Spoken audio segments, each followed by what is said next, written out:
ভাস্কৰ দত্ত হয়।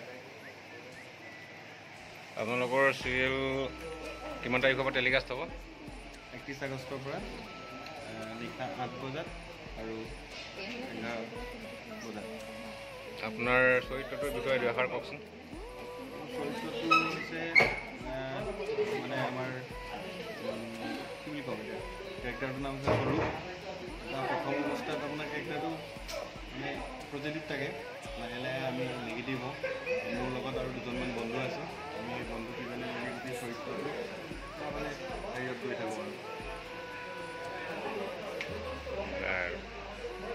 কি ক'ব অসমৰ ৰাইজক?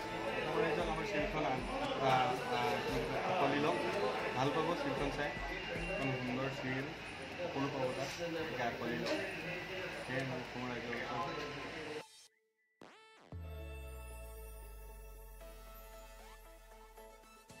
সৰাপাত নামৰ ধাৰাবাহিকখন আপুনি কেনেকৈ জড়িত? মেকআপ আৰ্টিষ্ট হিচাপে। মেকআপ কৰা আজি কিমান বছৰ হ'ল আপোনাৰ এইটো লাইনত?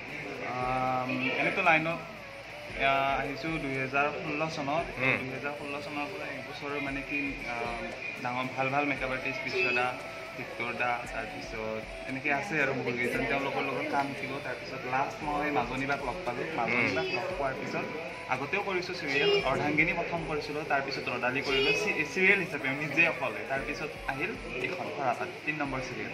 ইয়াতে কাম কৰি কেনেকুৱা লাগিছে? ভালে লাগি আছে। এতিয়া গৰম, তথাপিও মাজে মাজে কষ্ট পাইছোঁ বাৰু, এজনে মেকআপ আৰ্টিষ্ট যিহেতু। গোটেইখিনি আৰ্টিষ্ট আপোনাৰ আগৰে চিনাকি নে নতুন পাইছে কাৰোবাক? নতুনকৈ সদায়ে পাওঁ। নতুনকৈ কাকো পোৱা নাই এইখন চিৰিয়েলত? নতুনকৈ ইয়াতে হেৰি ভাস্কৰ দত্ত বুলি এটা আছে, অৰূপ দাক পাইছোঁ। অৰূপ দা যিহেতু থিয়েটাৰত জড়িত, তো অৰূপ দাক নতুনকৈ পাইছোঁ। আগতে কেতিয়াও অৰূপ দাকটো সকলোৱে জানে, কিন্তু ভাস্কৰ দত্তক আপুনি কেনেকুৱা ল'ৰা বুলি ভাবে, কেনেকুৱা আৰ্টিষ্ট বুলি ভাবে? ভালেই আৰু বহুত ঘামে ভাস্কৰ দা, আছে ওচৰত বহি। মই দেখাই দিছোঁ ভাস্কৰ দত্তক, একেটাই হৈছে ভাস্কৰ দত্ত। মেকআপ দিছিলোঁ, মেকআপ নাই আৰু তেখেতৰ ঘামবিলাক দেখুৱাই দিছোঁ, এনি টাইম ঘামি থাকে। চুলিখিনিও গৈছে, সৰু ল'ৰা।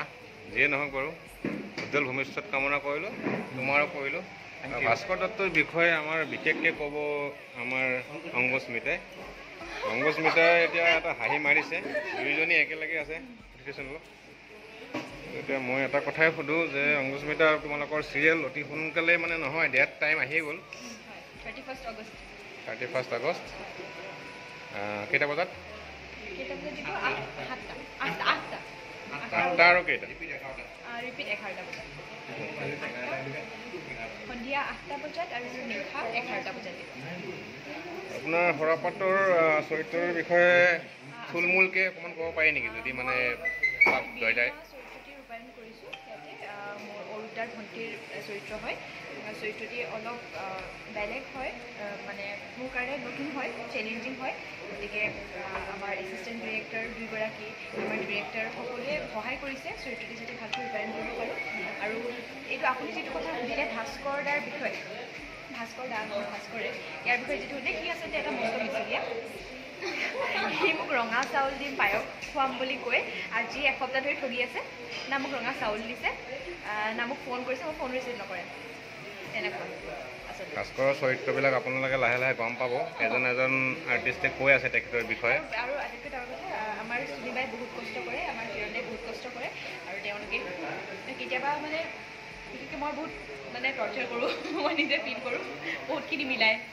যিয়ে নহওক, বাকী শেষত কি ক'বা অসমৰ ৰাইজক? অসমৰ ৰাইজক মই এইটোৱে ক'ম যে আমাৰ 31 তাৰিখৰ পৰা আমাৰ ৰং চেনেলত আপোনালোকে দেখা পাব সৰাপাতৰ আমাৰ পৰিয়ালটিক কাহিনীটি। আপোনালোকে তাতে গম পাব। এতিয়া আমি নকওঁ, অলপ ছাছপেঞ্চ আছে, গতিকে আপোনালোকে আমাক 31 তাৰিখৰ পৰা চাওক, আমাক মৰম চেনেহ দিয়ক, সেইকাৰণে আগুৱাই যাব পাৰোঁ। ধন্যবাদ। আগুৱাই যোৱা এনেকৈ। এইটো একচুৱেলি কিৰণ দাস দিহিঙ্গীয়া চেনেল, নতুন চেনেল, সেইটো আমি সুধিব পাহৰিলোঁ। এতিয়া আমি আহিছোঁ আমাৰ এছিষ্টেণ্ট ডিৰেক্টৰ সৰাপাতৰ লগতে বহুতকেইখন ধাৰাবাহিকৰ লগত জড়িত এখেত, কিন্তু সদ্যহতে তেখেতে নিজাববীয়াকৈ সৰাপাতৰ লগত জড়িত যিহেতু, তো তেখেতক সুধিব ওলাইছোঁ যে সৰাপাতৰ ধাৰাবাহিকখন আপোনাৰ স্ক্ৰিপ্ট ৱাইজ, কাহিনী ৱাইজ অসমৰ ৰাইজক মানে ক'ব পাৰি যদি অকণমান আভাস এটা কেনেকৈ দিব আপুনি, কেনেকৈ আঁকোৱালি ল'ব মানুহে? চিৰিয়েলটো আহি আছে বহুতখিনি। ইতিমধ্যে অসমৰ দৰ্শকে দেখিছে আমাৰ প্ৰমো টিভিত, ৰং চেনেলত টেলিকাষ্ট হৈ আছে।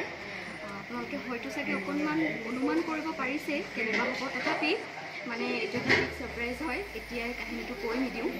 আপোনালোকে খুব সোনকালে দেখা পাবই ধাৰাবাহিকখন 31 আগষ্টৰ পৰা ৰং চেনেলত নিশা 8 বজাত আৰু পুনৰ সম্প্ৰচাৰ নিশা 11 বজাত হ'ব। আৰু আশা কৰোঁ আপোনালোকে চাই পেলাই আমাক সকলোখিনি জনাব যে ভাল পাইছোঁ, ভাল দিশটোও জনাব যে এইখিনি আপোনালোকে বেয়া কৰিছে, সেইখিনি আমি বেয়াখিনিও আমি শুধৰাবলৈ চেষ্টা কৰিম বুলি হিচাপে লৈ পেলাই আপোনালোকৰ মতামতটো আমাৰ মানে খুবেই দৰকাৰী। আৰু মতামতটো আপোনালোকে তেখেতসকলে ক'ত দিব? আমাৰ পেজ আছে নেকি কিবা আপোনালোকৰ?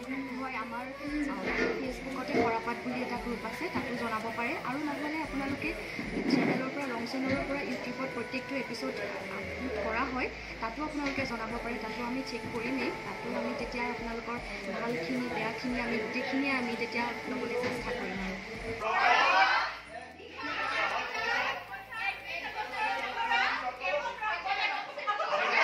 আৰু